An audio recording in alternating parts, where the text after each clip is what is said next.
एक मुसलमान व्यक्ति को पोर का मीट यानी सूअर का मीट परोसा गया। एक मुसलमान को, एक हाजी को जंगली का गोश्त उसने ऑफर किया है, जिसका मैं नाम भी नहीं ले सकता। उसने नीचा दिखाने की कोशिश की। ये किसी की धर्म की भावनाओं को आप आहत कर रहे हो, आप नीचा दिखाने की कोशिश कर रहे हो। आप क्या समझते हो, आप सांसद बन के क्या दिखाना चाहते हो? कल को आप ये दिखाना चाहते हो कि मैं मुस्लिम कम्युनिटी को कहीं पे भी दबा दूं। उसने एक धर्म का, एक मुस्लिम समाज का अपमान किया है, नीचा दिखाने की कोशिश की है। उसे पता था, वो पढ़ा लिखा व्यक्ति है, पार्षद रह चुका है, विधायक रह चुका है। लक्ष्मी नगर में मेरे एक एक बच्चे से मालूम करिए कि वकार चौधरी की हैसियत क्या है, वकार चौधरी किस फैमिली को बिलोंग करते हैं, वकार चौधरी का स्टेटस क्या है। तो 2, 4, 5 या 2-4 करोड़ रुपए में बिकने वाला वकार चौधरी नहीं है, और भारतीय जनता पार्टी की औकात नहीं है। मैं साफ साफ कह रहा हूं कि भारतीय जनता पार्टी वकार चौधरी को खरीद सके, या कोई भी समाज का कोई भी दल वकार चौधरी को खरीद सके, इतना सस्ता नहीं है वकार चौधरी। कोई भी राजनीतिक दल किसी धर्म से बड़ा नहीं हो सकता। किसी की धर्म की भावनाओं को आहत करके आप बड़े नहीं बन सकते, कोई राजनीतिक दल नहीं बना सकते। वो कोई भी सभी दल हो, भारतीय जनता पार्टी हो, बीजेपी हो, कांग्रेस हो, या तमाम दल, मैं बिल्कुल साफ साफ कह रहा हूं कि मेरे धर्म से बड़े नहीं हो सकते कोई सभी।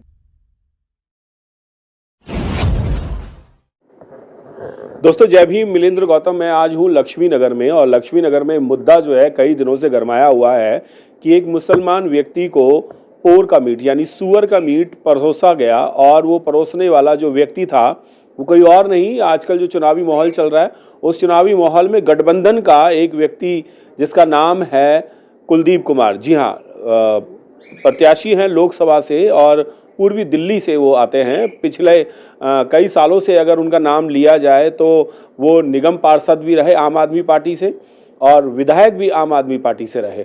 मैं आपको बताना चाहूँगा कि वकार चौधरी जी का कई दिनों से ये बयान चल रहा है कि उन्होंने मुझे सूअर का मीट जो है वो परोसा था, और वो परोसने पर विवाद बहुत ज़्यादा गरमाया हुआ है, और उन्होंने अपना इस्तीफा आम आदमी पार्टी से भी दे चुके हैं। मेरे साथ इस टाइम भी वकार चौधरी जी हैं, उनसे जानने की कोशिश करते हैं कि आखिर ये बात कहाँ तक सच है और कहाँ तक नहीं है, क्योंकि बात बहुत गहरी चली गई है और लोगों से बातचीत कुछ अलग अलग तरीके की भी हो रही है। नमस्कार सर, जय भीम। आपका मीडिया में स्वागत है सर। बहुत सारी बातें ये चल रही हैं कि वकार चौधरी जी को जो मीट पेश किया गया था, वो जो आप कह रहे हैं कि वो सूअर यानी पोर का जो मीट था वो नहीं था, वो कुछ और ही था। नहीं, आप कैसे कह सकते हैं पोर्क का नहीं था? मुसलमान हूँ, बचपन से मीट खाता आ रहा हूँ, तमीज़ है, तहजीब है। चिकन क्या होता है, मटन क्या होता है, बीफ क्या होता है, बफेलो क्या होता है, ऑलमोस्ट सभी, बीफ को छोड़ के सभी तरह के मीट मैं खा चुका हूँ। तो मुझे मालूम है कि पोर्क क्या होता है, बचपन से देखता आ रहा हूँ। तो आप कैसे कह सकते हैं? कमाल करते हैं। एक आदमी जो मुझसे यहाँ खुद कह के गया है कि मैं पोर्क, मुझे दुनिया में सबसे ज़्यादा पसंद है, जो अपने घर में पोर्क का पालन करता है, वो आदमी, और हंस रहा है और बता रहा है कि यार कोई फर्क नहीं पड़ता, सारे मीट एक जैसे होते हैं। तो 100% मैं दावे के साथ कह रहा हूँ वो पोर्क का मीट था। आप कई सारी प्रेस कॉन्फ्रेंस कर चुके हैं, उनकी सभा में आपने बाहर एक ब्लैक झंडा लगा करके गो बैक भी किया था उनका, कुलदीप जी का। क्या ये कोई पब्लिक में एक मैसेज पहुंचाने की बात नहीं है कि आप लोग जो हैं वो एक ऐसा प्रोपेगेंडा बना रहे हैं कि कुलदीप जो है वो हार जाएं और आप अगर इलेक्शन लड़े तो आप जीत जाएं उसमें? सर, मैं इलेक्शन लड़ने के लिए नहीं कर रहा हूं, और ये प्रोपेगेंडा नहीं है। पहले समझिए, किसी की धर्म की भावनाओं को आप आहत कर रहे हो, आप नीचा दिखाने की कोशिश कर रहे हो। आप क्या समझते हो, आप सांसद बन के क्या दिखाना चाहते हो? कल को आप ये दिखाना चाहते हो कि मैं मुस्लिम कम्युनिटी को कहीं पे भी दबा दूं। ऐसा नहीं चलने वाला। और ये कोई वोट की राजनीति नहीं थी। उसने एक धर्म का, एक मुस्लिम समाज का अपमान किया है, नीचा दिखाने की कोशिश की है। उसे पता था, वो पढ़ा लिखा व्यक्ति है, पार्षद रह चुका है, विधायक रह चुका है। कमाल की बात है कि वो आज भी इस बात को अफसोस नहीं कर रहा है, और उसे पता था, वो उसने जानबूझ के किया है। एक मुसलमान को, एक हाजी को जंगली का गोश्त उसने ऑफर किया है, जिसका मैं नाम भी नहीं ले सकता। उसने नीचा दिखाने की कोशिश की। लोग तो ये कह रहे हैं कि डर के मारे या किसी और कारण से कुलदीप का विरोध कर रहे हैं, और विरोध करने का बहाना जो है वो यही एक आया, और कोई सामने चीज आई नहीं। अल्हम्दुलिल्लाह, बड़े नेताओं से मेरे बारे में पूछिए, नाम नहीं लूंगा क्योंकि सब बेनकाब हो जाएंगे। खर्च किया है, पार्टी को जोड़ने का काम किया। 13 साल हो गए, खून पसीने से इस पार्टी को सींचा है। आज वो लोग मुझ पे इल्जाम लगा रहे हैं। कमाल है, लानत है तुम लोगों पे जो लोग इस तरह की बातें कर रहे हैं मेरे लिए, जो इस तरह की कर रहे हैं। खून से सींचा इस पार्टी को मैंने, सच्चा सिपाही बन के मैं रहा हूं। अगर आप सच्चा सिपाही थे या खून से सींचा था तो पार्टी के लोग आपके साथ क्यों नहीं खड़े हैं? पार्टी के लोग धोखा दे जाएं, क्या करेंगे आप? धोखे की तो कोई कीमत नहीं है। सारे पार्टी के सभी तमाम लोग मेरे यहाँ के मुझे आश्वस्त करके कह के जाते हैं कि वकार भाई, हम आपका सम्मान करते हैं, आपकी इज्जत करते हैं, आपके हक की लड़ाई के साथ हैं। लेकिन धोखा दे जाते, धोखे की तो कोई कीमत नहीं होती। आज अरविंदर सिंह लवली कांग्रेस को धोखा दे गए, कल कोई भी धोखा दे सकता है, राजकुमार आनंद धोखा दे गए। तो ये तो धोखे वाली प्रवृत्ति है। कहीं ना कहीं जब से अरविंद केजरीवाल जेल गए हैं, ये नीचे के लोग, ये अब नेता नहीं है, कॉरपोरेट की तरह ये मैनेजर का काम कर रहे हैं, ये उगाही का काम कर रहे हैं। ये नेता नहीं, इनमें कोई भी नेता नहीं है, ये एक कॉरपोरेट चला रहे हैं। अब ये पार्टी नहीं रहेगी, एक कॉरपोरेट बन गया है। मैंने तो ये भी सुनने में आया है कि आप बीजेपी से आपने हाथ मिला लिया है और गठबंधन को हराने के लिए मुस्लिम वोट जो हैं उनको आप ऐसे बरगला रहे हैं कि मुझे वो मीट पेश किया गया, इसलिए वो लोग उनको इलेक्शन में वोट ना दें और आप जो है आम आदमी पार्टी जो है वो हार जाए, यानी गठबंधन हार जाए और बीजेपी का फायदा हो जाए और बीजेपी जीत जाए। इसमें उन्होंने आपसे हाथ मिला रखा है शायद। अल्हम्दुलिल्लाह अहले ईमान हूँ, हाजी हूँ और रुपये पैसे का सब जानते हैं। लक्ष्मी नगर में मेरे एक एक बच्चे से मालूम करिए कि वकार चौधरी की हैसियत क्या है, वकार चौधरी किस फैमिली को बिलोंग करते हैं, वकार चौधरी का स्टेटस क्या है। तो 2, 4, 5 या 2, 4 करोड़ रुपए में बिकने वाला वकार चौधरी नहीं है और भारतीय जनता पार्टी की औकात नहीं है। मैं साफ साफ कह रहा हूं कि भारतीय जनता पार्टी वकार चौधरी को खरीद सके या कोई भी समाज का कोई भी दल वकार चौधरी को खरीद सके, इतना सस्ता नहीं है वकार चौधरी। अगर आपको पार्टी में पूरा दमखम था, आपका पूरा पार्टी में दम था, आम आदमी पार्टी की बात कर रहा हूं मैं, और आपके साथ उसमें से कोई भी नहीं खड़ा हुआ और आप ये कह रहे हैं कि अगर वो बिक गए या खराब हो गए तो उसमें मेरी गलती नहीं है, तो आपने जांच परख करके उस पार्टी में अपना टाइम देना चाहिए था ना। जब वो पार्टी ही इस तरीके की है तो आपने उसको ज्वाइन क्यों किया? नहीं, देखिए, जब अन्ना आंदोलन से मैं जुड़ा, एक भ्रष्टाचार मिटाने के लिए हम लोग पार्टी से जुड़े। उम्मीद नहीं, यकीन थी, लेकिन कहीं ना कहीं मेरा यकीन टूटा है। आज वो तमाम जो राजनीतिक दल है उनके रंग में रख गई है। तो ये तो कहीं ना कहीं अरविंद केजरीवाल भी कहते थे कि कुर्सी में कुछ ना कुछ ऐसा है कि जो इस कुर्सी पे बैठता है वो उसी का हो जाता है। तो वो आज देखने को मिल रहा है। अरविंद केजरीवाल जी से भी आपने कोई मिलने की कोशिश की है क्या? नहीं, अरविंद केजरीवाल चूंकि जेल में है तो वहां पे लिमिटेड लोग मिल सकते हैं, मैंने कोई कोशिश नहीं की उनसे मिलने की। वकार चौधरी के साथ मुस्लिम कम्युनिटी आ नहीं रही है, ऐसा क्यों? नहीं, किसने कहा? अभी आप अगर प्रदर्शन देखें, जितने लोग सभा में नहीं होते उससे दुगने लोग प्रदर्शन में आते हैं। ओखला में उनको घुसने नहीं दिया जा रहा है, सराय काले खां में घुसने नहीं दिया जा रहा है। 150 लोगों की सभा होती है, 250 लोग उनका विरोध कर रहे होते हैं। तो ये कहीं ना कहीं मुस्लिम समाज, दलित समाज मिलके काम कर रहा है, तभी तो आज कुलदीप कुमार कहीं जा नहीं सकते। अभी चलिए मेरे साथ त्रिलोकपुरी में, तमाम दलित समाज कुलदीप कुमार का विरोध कर रहा है। धर्म के मुद्दे पे बहुत सारी बातें हो जाती हैं और धर्म की जब बात आती है तो हर एक कोई हर सीमा को पार करने की कोशिश करता है।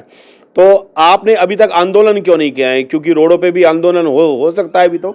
देखिए, चूंकि आचार संहिता लग रही है और मुझे परमिशन नहीं मिली, मैंने परमिशन डालने की कोशिश की, तो आचार संहिता की वजह से मुझे रोड पे प्रदर्शन करने की परमिशन नहीं मिली। इसलिए जहां जहां इनकी सभाएं हो रही वहां प्रदर्शन कर रहे हैं। और दूसरा सवाल, कोई भी राजनीतिक दल किसी धर्म से बड़ा नहीं हो सकता। किसी की धर्म की भावनाओं को आहत करके आप बड़े नहीं बन सकते, कोई राजनीतिक दल नहीं बना सकते। वो कोई भी सभी दल हो, भारतीय जनता पार्टी हो, बीजेपी हो, कांग्रेस हो या तमाम दल, मैं बिल्कुल साफ साफ कह रहा हूं कि मेरे धर्म से बड़े नहीं हो सकते कोई सभी दल। धर्म से तो कोई बड़ा होता ही नहीं है, पर आपके धर्म को इस तरीके की गाली देना और इस तरीके का वाहियात एक शब्द बोलना वो भी सही नहीं है। पर मैं आपसे ये भी कहना चाहूँगा कि कुलदीप कुमार की सभाएं जो हो रही हैं उसमें मॉमडन्स जो हैं वो बहुत ज़्यादा जा रहे हैं, विरोध में नहीं पक्ष में, और उनका खाना वाना भी अगर होता है तो उसमें वो खाना भी खा रहे हैं। नहीं, अगर आप देखेंगे पिछले 5 दिन की कोई भी सभा देख लीजिएगा, 3 या 4 मुस्लिम लोगों के अलावा मिलेंगे नहीं, वो भी वो जो उनके साथ रहते हैं, जिनके मैं नाम जानता हूं, जो खुद इस बात को कहते हैं कि कुलदीप कुमार अगर माफी मांग लेते तो ये मुद्दा तूल नहीं पकड़ता। कुलदीप कुमार इतने घमंड में आ गए हैं, कुलदीप कुमार को पता नहीं क्या लगने लगा कि वो मेंबर ऑफ पार्लियामेंट बन चुके हैं, उनमें घमंड भर चुका है, और वो घमंड रावण का नहीं रहा, वलियों का नहीं रहा। तो ये कुलदीप कुमार की तो औकात क्या है कि वो इतना घमंड दिखा के जीत जाएंगे। क्या लगता है आपको कि आप अगर इलेक्शन उनके खिलाफ लड़ेंगे तो क्या आप जीत जाएंगे?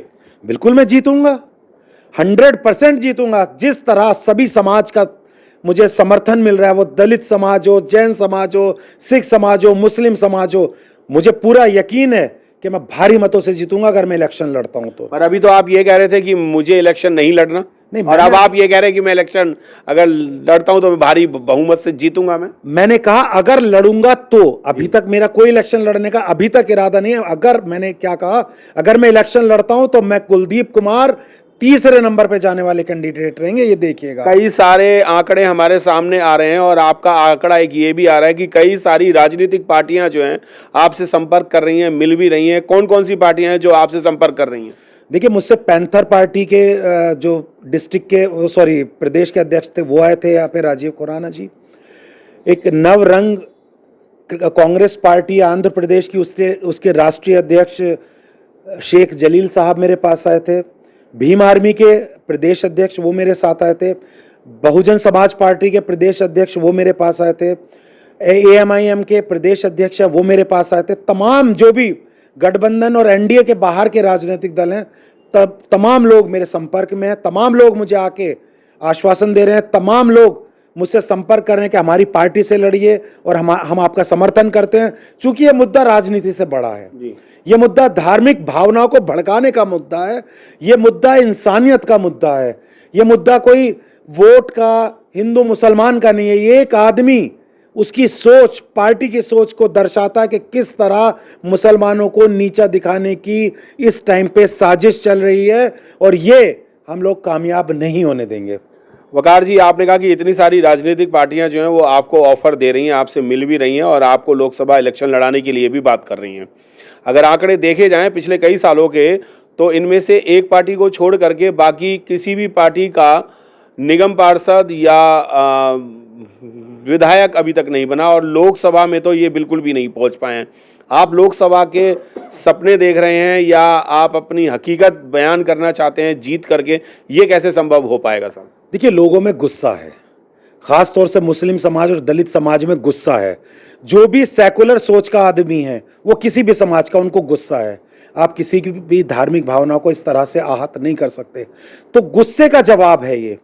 याद करिए, आम आदमी पार्टी की तो औकात नहीं थी, 67 सीट ले आई, जनता नहीं दिया था उस, तो तब लोग बोलते थे कि क्या लेके आएंगे। कहीं ना कहीं जनता को पता है, जनता साथ में है। तो आम आदमी पार्टी हो, कांग्रेस हो या भारतीय जनता पार्टी हो, जनता जनार्दन के सामने कोई नहीं टिकने वाला है। तो कहीं ना कहीं जनता का ये मुद्दा है, जनता के बीच में, जनता को गुस्सा है, और जनता अपना गुस्सा कैसे निकालेगी? कहीं ना कहीं वोट के माध्यम से निकालेगी। मेरा एक और सवाल है कि लोकसभा में अंदाजा कितने वोट हैं जो वोट पड़ते हैं और जीतते हैं? देखिए, यहाँ पे जो मुझे आंकड़े प्राप्त हुए हैं, जो इतना मैं जानकारी है मुझे, लगभग 22,000 वोटर हैं पूर्वी दिल्ली में, और 50 से 60% तक यहाँ पे पोलिंग होता है, 55 से 60% तक, जो करीब 22 लाख वोटर हैं। तो करीब 12 से 14 लाख के बीच में यहाँ पे वोटिंग होती है, जो अभी तक का ट्रेंड चला है। तो इस तरह से वोटिंग होती है। पिछली बार का भी देखें, 7.25 लाख वोट भारतीय जनता पार्टी को मिले थे, 4,80,000 वोट कांग्रेस को मिले थे, 1,50,000 के करीब वोट आम आदमी पार्टी को मिले थे। भारतीय जनता पार्टी जीती भी थी उसमें। भारतीय जनता पार्टी एक सवाल और है कि इसमें जो मुस्लिम वोट बैंक है वो कितना है? यहाँ पे मुस्लिम वोट बैंक करीब 4.25 लाख वोट है, और दलित वोट जो है वो 4.5 लाख है। टोटल मिला के 8.5 पौने 9 लाख दोनों समाज के वोट हैं यहाँ पे। अगर आपको ये लगता है कि ये दोनों समाज अगर एक हो गए तो भी आप जीत जाएंगे? इसके अलावा भी तमाम तरह के, तमाम समाज के लोग इस मुद्दे पे साथ हैं। वो लोग आपको क्यों वोट देंगे? क्योंकि जब वो धर्म की राजनीति करते हैं ये लोग, तो फिर वो मुस्लिम को क्यों वोट देंगे? सर, ये धर्म की राजनीति पे बात कर रहा हूं मैं धर्म की राजनीति। देखिए, इंसानियत भी एक चीज होती है, सब लोगों के दिल में सबको पता है कि हम मंदिर में जाएं, मस्जिद में जाएं, गुरुद्वारे में जाएं, किसी भी आदमी को हमारे धर्म की बेइज्जती करने का कोई हक नहीं है। और अगर किसी के धर्म की बेइज्जती कोई इंसान कर रहा है, वो किसी भी धर्म का हो, तो कहीं ना कहीं उसके खिलाफ होंगे। ये वोट की राजनीति करने वाले जो धार्मिक राजनीति करते हैं, उससे ऊपर उठ के जाने का मुद्दा है। इसलिए लोग सब साथ में जुड़े हैं, तभी नतीजा है कि सभी समाज के लोग मेरे पास आ रहे हैं। क्या वकार चौधरी गलती नहीं करेंगे इलेक्शन फाइट करके? देखिए, गलती या सही का मुझे पता नहीं है, अभी मैंने फैसला भी नहीं किया कि मैं लड़ रहा हूं या नहीं। लेकिन अगर हाँ, सभी समाज के लोग मुझसे बोलते हैं, जो फैसला होगा मैं आपको बताऊंगा। गलती या सही का पता नहीं है, क्योंकि कहीं ना कहीं जो आज बपोती समझ लिया गया है कि मुसलमान तो कहीं नहीं जाएंगे, दलित तो कहीं नहीं जाएंगे, बीजेपी को वोट देंगे नहीं, इंडिया गठबंधन को वोट देना मजबूरी है, तो कहीं ना कहीं मुसलमान और दलित अपनी ताकत दिखाएंगे इस चुनाव में, और वो बता देंगे कि इस तरह के जो सिनेरियो थे, जो सिनेरियो आप सेट करते थे, जो मुस्लिमों के और दलितों के नाम पे आप लोगों से पैसा उगाई करते थे या आप मठाधीश बन के बैठे हुए थे, वो सब उस तरह की राजनीति अब खत्म हो चुकी है। सभी समाज के लोग समझ चुके हैं कि सच क्या है, झूठ क्या है, वो इस बात पे वोट करेंगे। आपको डर नहीं लगता कि अगर कुलदीप कुमार अगर बाई चांस अगर जीत गए, क्योंकि उनका जो ग्राफ है वो बीजेपी और गठबंधन का जो है वो दोनों का कांटे की टक्कर पे चल रही है, अगर आपके दोस्त जो पुराने मित्र थे आपके, अगर वो जीत गए तो आप पे जीतने के बाद वो कुछ कानूनी शिकंजा या आपको कहीं ना कहीं फंसा सकते हैं, इस बात का डर नहीं है आपको? देखिए, अल्हम्दुलिल्लाह मुसलमान हूँ और अल्लाह के सिवा मैं किसी से नहीं डरता। कुलदीप कुमार ने तो अपनी हदें पार कर दी हैं। कुलदीप कुमार ने मेरे घर पे गुंडे भेजे हैं, कुलदीप कुमार मुझे गालियां दिलवाते हैं, कुलदीप कुमार इतने डर गए कि मेरे पोस्टर सारे फटवा दिए हैं, कुलदीप कुमार ने मेरी सारी होर्डिंग्स उतरवा दी हैं। वो तो वैसे ही डरे पड़े हुए हैं। और मैं बता दूं, वकार चौधरी खुदा के अलावा किसी दुनिया के किसी भी इंसान से नहीं डरता है। अगला आपका क्या स्टैंड है कुलदीप कुमार के खिलाफ? कुलदीप कुमार का मैं विरोध करूंगा, जिस तरीके से भी हो पाएगा, हर तरीके से उसका विरोध करूंगा। चुनाव में उतरना पड़ा, चुनाव में उतर के विरोध करूंगा। जहां तक हो सकेगा मैं उस इंसान का विरोध करूंगा, क्योंकि उसने मेरी नहीं, मेरे पूरे समाज का अपमान किया है, और उस अपमान का बदला उसे चुकाना पड़ेगा। उस अपमान का बदला उसे इस 2024 के चुनाव में हार का सामना करके चुकाना पड़ेगा। आखिरी सवाल है कि मुस्लिम कम्युनिटी के जो मौलवी साहब होते हैं और भी बहुत सारे लोग होते हैं जो ऊपर की पोस्ट पे होते हैं, क्या उन लोगों का साथ आपको है, और है तो कितना है? देखिए, तमाम मुफ्ती संस्थान जो है वो लोग मेरे घर आए थे। उन्होंने मुझसे वादा किया कि हर मस्जिद में, जितनी भी पूर्वी दिल्ली में मस्जिद है, हम उस पर काम करेंगे, एक एक घर में आपकी बात पहुंचाएंगे, एक एक घर के एक एक मुसलमान को आपकी बात पहुंचाएंगे और उनका समर्थन मांगेंगे। अगर हमें वोट की ज़रूरत पड़ी, उनसे वोट मांगेंगे। तो कहीं ना कहीं पूरा जो मुस्लिम समाज है वो एक तरफा होके कुलदीप कुमार के विरोध में काम कर रहा है। जी, बहुत बहुत धन्यवाद। मेरे साथ थे वकार चौधरी जी, जो कि पहले आम आदमी पार्टी में थे और अब उन्होंने आम आदमी पार्टी से इस्तीफा दे दिया है। कारण यही था कि उनके खुद के मित्र कुलदीप कुमार जी, जो उत्तरी पश्चिमी जो है ना, पूर्वी दिल्ली से लोकसभा इलेक्शन फाइट कर रहे थे, और इलेक्शन की कैंपेनिंग के कारण में ही कुछ ऐसा हुआ कि उन्हें सूअर का मीट जो है वो पेश किया उनको खाने के लिए, और जो कि उन्हें धार्मिक उनकी आस्था जो है वो आहत हुई, और है भी, क्योंकि किसी के धार्मिक आस्था को आहत नहीं करना चाहिए। और उसी को ही लेकर के वो इस जंग में उतर चुके हैं कि कुलदीप जी का पूरा विरोध करना है। अब देखना ये है कि कुलदीप कुमार जो है वो कितने वोटों से हारते हैं या कितने वोटों से जीतते हैं, या वकार चौधरी जी की उनकी हार के बाद उनकी जीत कितनी होती है। लगता ये भी है कि शायद वकार चौधरी जी जो हैं वो इलेक्शन भी फाइट कर सकते हैं कुलदीप कुमार के खिलाफ। उनकी पहली जो चॉइस यही है कि वो उसी लोकसभा से इलेक्शन लड़ना चाहेंगे, अगर लड़े तो, जिसमें कुलदीप कुमार इलेक्शन फाइट कर रहे हैं। जय भीम, नमो बुद्धाय। मिलेंद्र गौतम, लक्ष्मी नगर, दिल्ली से।